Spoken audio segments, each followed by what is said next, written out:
अब हम बात करते हैं आज छत्तीसगढ़ के इतिहास में। हमने पिछली वीडियो में देखा था प्रागैतिहासिक काल, आद्य ऐतिहासिक काल और ऐतिहासिक काल। आज हम देखेंगे रामायण काल से स्टार्ट हम करेंगे।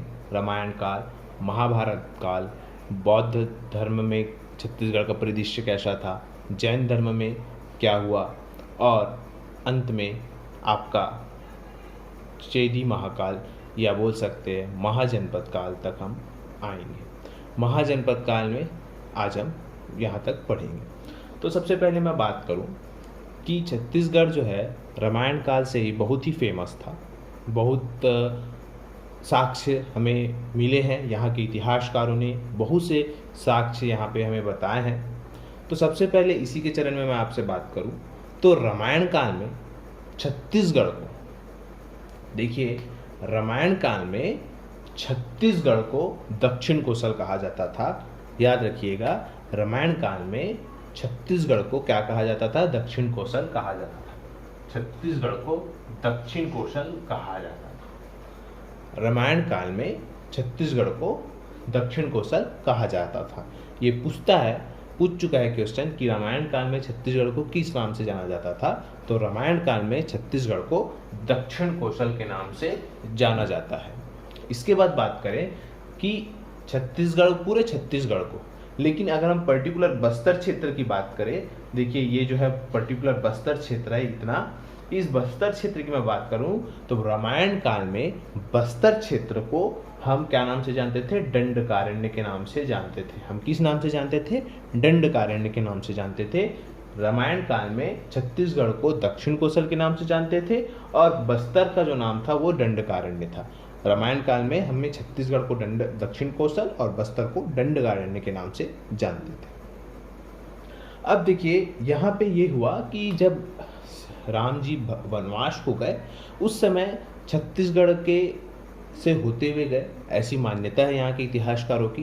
तो जो मान्यता है हम उस पर बात करें, जो छत्तीसगढ़ के इतिहासकारों ने हमें बताया, हम ऑथेंटिक बुक में देखते हैं, चाहे वो छत्तीसगढ़ हिंदी ग्रंथ अकादमी की हो, तो उन सब में यही सोर्स दिया गया है कि सबसे पहले सरगुजा के, देखिए ये सरगुजा है, मैंने आपको पिछले वीडियो में बताया था कि ये जो है सरगुजा है। सरगुजा के श्री रामगढ़, सीता बेंगरा और लक्ष्मण बेंगरा में यहाँ पे हमें रामायण कालीन साक्ष्य प्राप्त हुए हैं।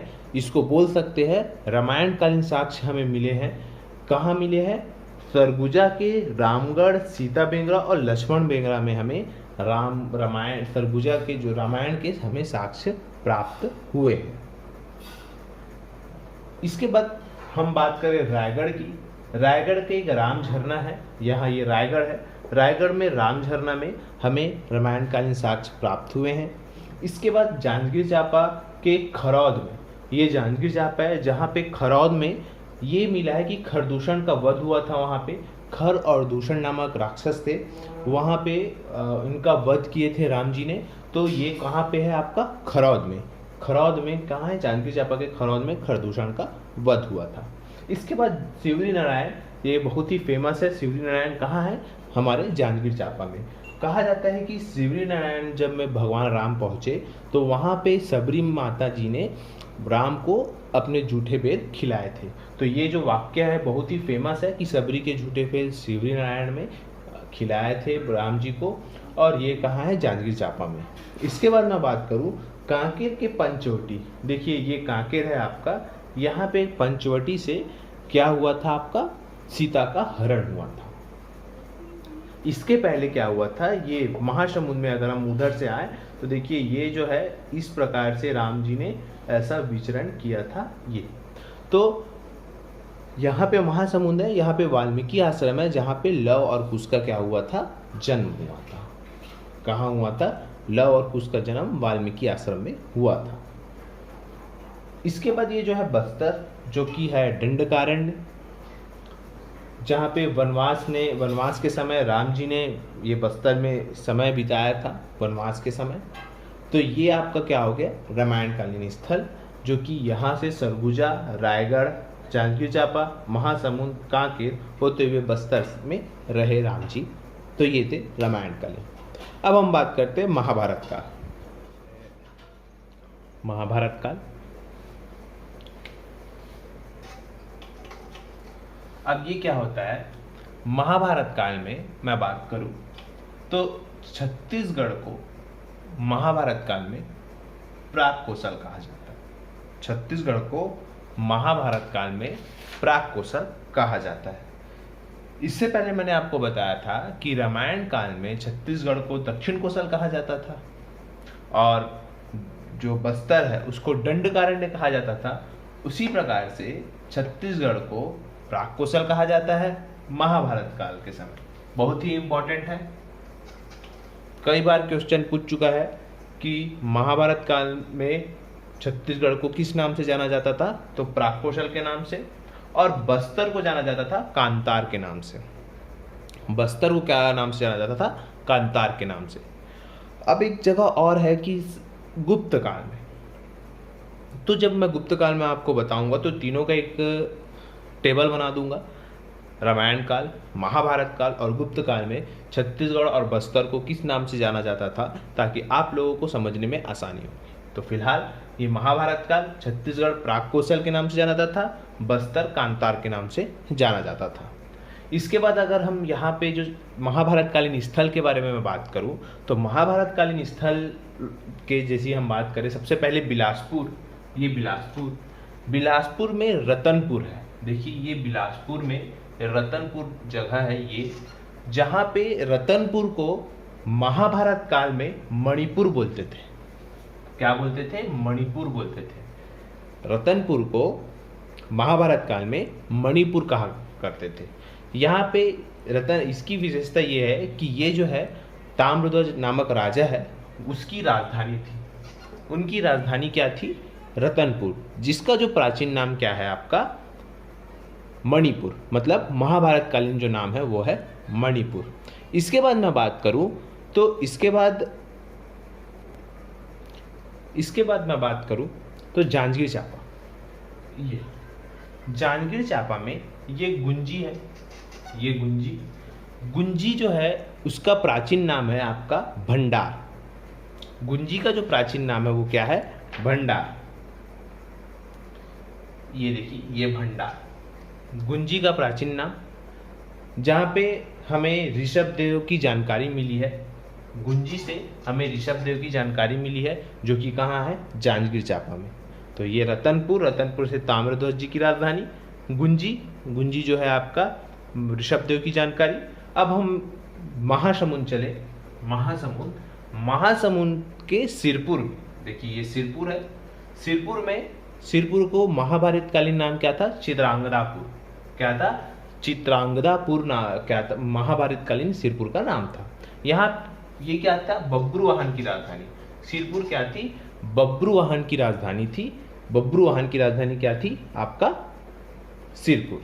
इसके बाद अंतिम है खल्लारी, जिसका महाभारत कालीन नाम है खल्लवाटिका, जहाँ पे हमें भीम के पद चिन्ह मिले हैं। किसके, भीम के पद चिन्ह मिले हैं, महासमुंद में। ये क्या हो गया, महाभारत कालीन स्थल।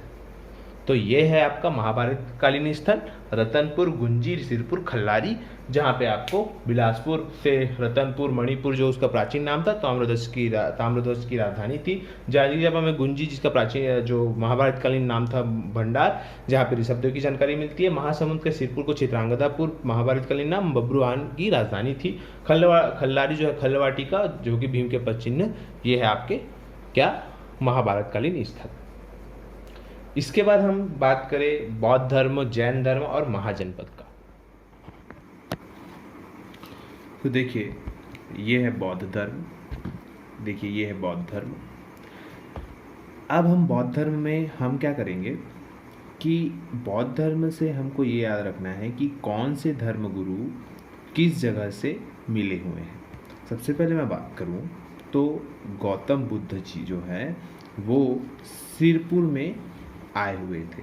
कहाँ आए हुए थे, सिरपुर में आए हुए थे, जो कि ऐसा मतलब कहा जाता है कि 3 महीने उन्होंने यहाँ बिताया। कितने महीने बिताया, 3 महीने उन्होंने यहाँ बिताया। गौतम बुद्ध जी ने सिरपुर कहाँ है आपका, ये देखिए ये महासमुंद में आपका शिरपुर है, देखिए ये। तो यहाँ उन्होंने समय बिताया अपना। उसके बाद आते हैं प्रभु आनंद, जिन्होंने 6वीं शताब्दी के आसपास, 6वीं शताब्दी के आसपास की बात है, 6वीं शताब्दी के आसपास स्वास्तिक विहार और आनंद कुटी विहार, ये दोनों कहाँ बनाए थे, का निर्माण करवाया, कहाँ, सिरपुर में। स्वास्तिक विहार और आनंद कुटी विहार, ये दोनों का निर्माण कहाँ करवाया आपका, सिरपुर में। इसके बाद है वेनशांग आए सिरपुर में, कब आए, 639 ईस्वी में, जब महासिगुप बालार्जुन, मैं आपको आगे पढ़ाऊंगा पांडुवंश, तो उस राजा के समय वेनशांग हमारे सिरपुर में आए थे। तो इतना बौद्ध धर्म से आपको याद रखना है। अब हम बात करते हैं, तो देखिए जैन धर्म की अगर मैं बात करूं तो जैन धर्म में सबसे पहले गुरु थे ऋषभदेव, जो गुंजी और दमोदरा नामक स्थान से उनके साक्ष्य प्राप्त हुए हैं।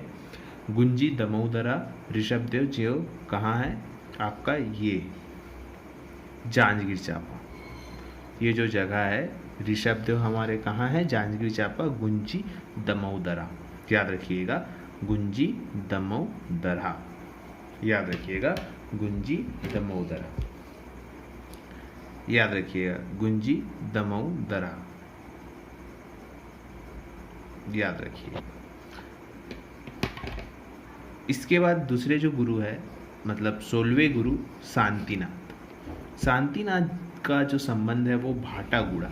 अब ये भाटागुड़ा कहाँ है, भाटागुड़ा है आपका यहाँ बस्तर में, ये भाटागुड़ा बस्तर में। भाटागुड़ा कहाँ है, बस्तर में। ये कहाँ है, जांजगीर चांपा में।